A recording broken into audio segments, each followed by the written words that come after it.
Hello, my name is Peter John Hunt, and today I'm going to show you some tips and tricks for post-launch local development. Let's hop in.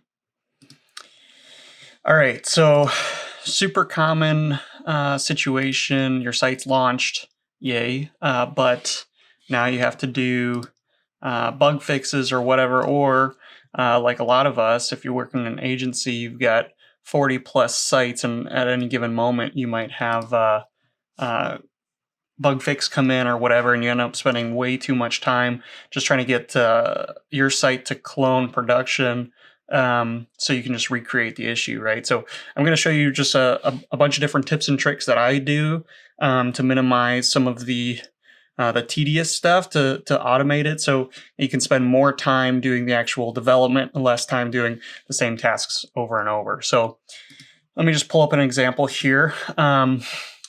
So we've got local site. This is our agency website, and then if you look at our production site here, you can see we've actually got some new images up on our production site that we don't yet have on our local site here. So I'm just gonna use this as a kind of example of a couple things that I might do. So the first one here was actually Wp-CLI Aliases.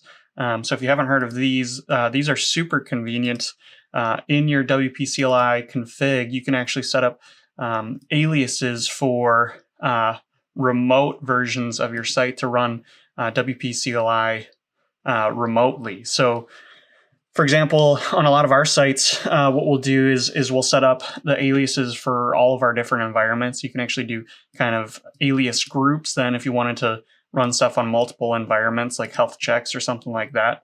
But one of the best benefits that I've found for these is just being able to quickly either run commands on a remote environment, or especially export the database down to local. So one example of that is a couple of scripts that we keep in our bin folder here on most sites. So main one being this db sync.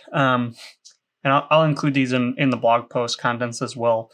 But really, just line by line, what this is doing is we export a backup of our local site. We export the production site into a local SQL file. We then import that into our local site. And then we do a couple of just small things like turn off the SEO settings, deactivate some production-only plugins, clear the cache, clear the rewrite rules. So I'll just go ahead and run this here so you can see this.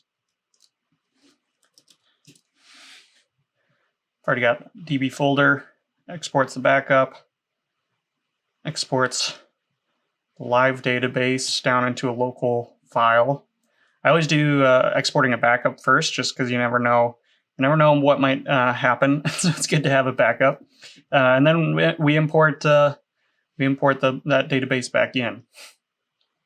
One convenient thing here also, in case you haven't seen this, is in your WP config, you can actually hard code your local site URL. This is just kind of convenient. It doesn't work for multi-site, but it's kind of convenient so you don't have to necessarily do a search and replace every time you're swapping out the database in your local. I wouldn't recommend doing this on live, but it's a nice kind of little workaround for local development. So. But so you can see there, all this worked successfully. So now if we go back to our site here and we refresh our page here, you'll see we now have the latest database with those correct images. So super convenient. I've got a similar script because in most of our sites cases, we actually have 3 environments: the live, the staging, and the local.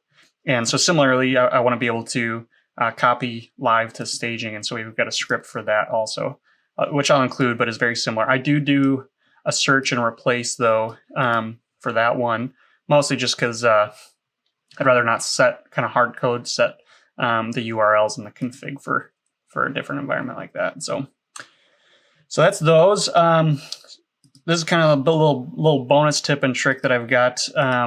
These are just some kind of small sample aliases that I keep in my terminal that I use, and so you can put these in your Bash profile. But really what this is just a quick way to get to your theme. So for example, if I'm in my site folder, I can just type in theme, what it's going to do here is it's actually going to grab the name of the active theme and CD into that folder. So just kind of a convenient way to get to the theme. And then similarly, I've just got an alias for site, which does kind of the same thing in reverse. So no matter what folder you're in, down into the WordPress structure, you can just type in site and it'll take you back to the root of the site. So we've got our database local, we're using Git, so we've already got all of our code local and fresh. So we're in pretty good shape, but really the third main piece that might come up is, even though I synced these, a lot of times you wouldn't have the uploads tracked in Git, and it's a little bit inconvenient to have to pull down all the latest uploads every single time, especially because those tend to be some of the largest files that you'll have in your site. But this is kind of a nice little workaround that we do through htaccess for local development. And really what it does is it just routes any missing files. So any file that's requested that doesn't exist at the local domain, it'll actually just redirect that with a 301 to the live site.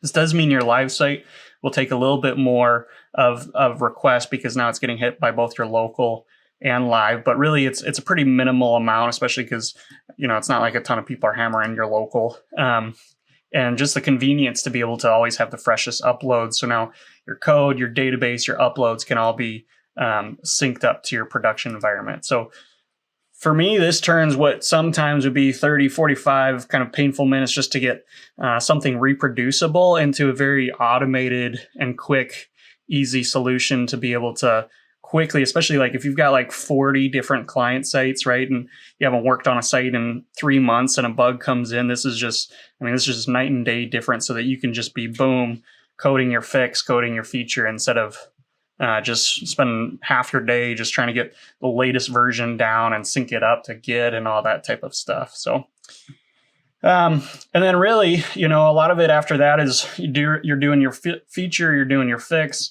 And then really the next step is kind of getting your changes back up in an organized fashion. And so this is just a couple things that we've come up with along the way. So all of our sites, we keep a pretty rigorous change log of what all we might have done, with just kind of compare and date stamps of when it was pushed live. What we'll do is we'll include a function called get theme version, which is really just a pretty simplistic function to get the active theme and get its version from the style.css. We'll actually use that in queue styles and scripts, so that if we change the style.css, it'll actually it'll update the version number in the asset URL.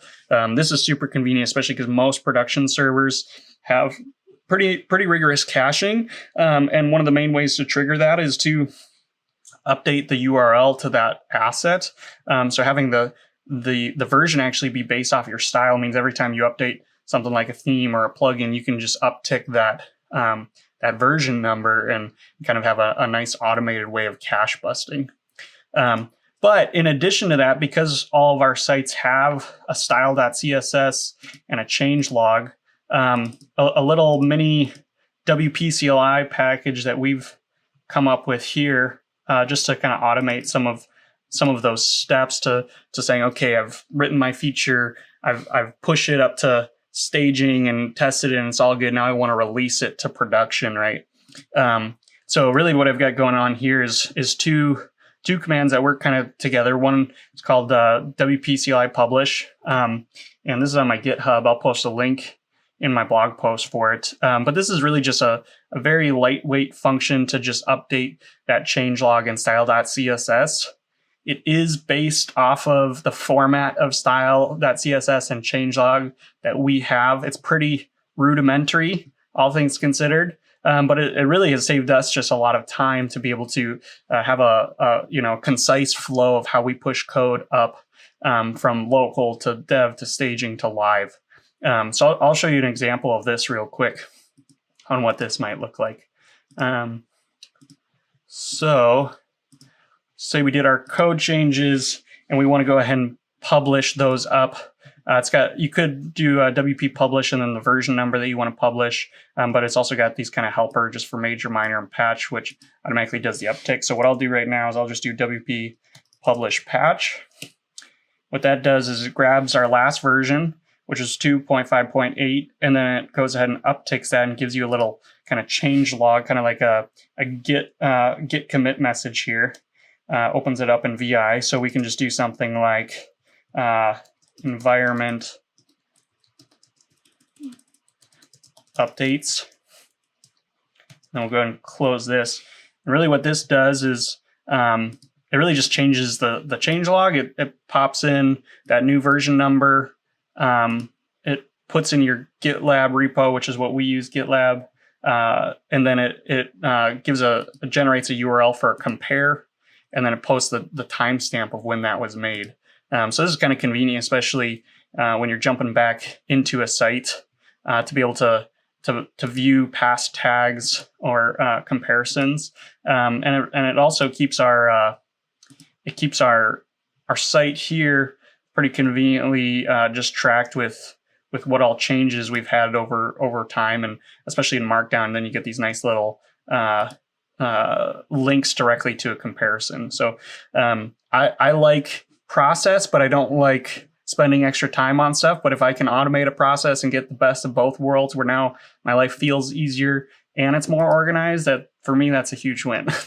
So now that I've published that, it's all prepped, but as you can see, it's not tied into Git. I mostly did that just to keep kind of micro commands separate so they're not too intertwined. But then similarly, we've built a little git publish command, which is really, really lightweight. It's pretty much just commit, tag, push the tag, etc. So a lot of times for us, what this will look like is publish a patch or a major or minor or whatever that is, and then really just a git publish with that version. So 2.5.9, push that, and that's just going to go ahead and commit it, push it to our master, push it to the tag, and go from there. So, and then kind of the last piece for us in really automating some of that process is we like to use CI for auto deployment. So we use GitLab. So, our CI is pretty unique to us and some of the things that we do, but just the benefits of it being able to just build all of our assets and deploy to our environment based off of those tags, especially for us, means like we know, okay, if you push to master, it's going to staging. If you push a tag, it's going to go live. If you push to a feature branch, it's just going to go to development or whatnot. And so really for us, this flow and these ideas of automating some of the basic normal stuff saves us, I don't know, I'm sure like hours a week, right, of not having to sync down sites from production, and then as soon as you're done with the fix and it's been approved by the client, being able to push it right back up. So always looking to advance it. It's work in progress, but we like where it's gotten us and just the benefits that it's providing, really just the time saving. So definitely recommend looking into CI. Check out some of these packages that I've created. I'd love to hear feedback or suggestions or pull requests. And I'd love to hear really, what you guys do to kind of automate some of the flow that you have for local development. So thanks for checking it out, and catch me on YouTube and Twitter, and I'll see you guys next time.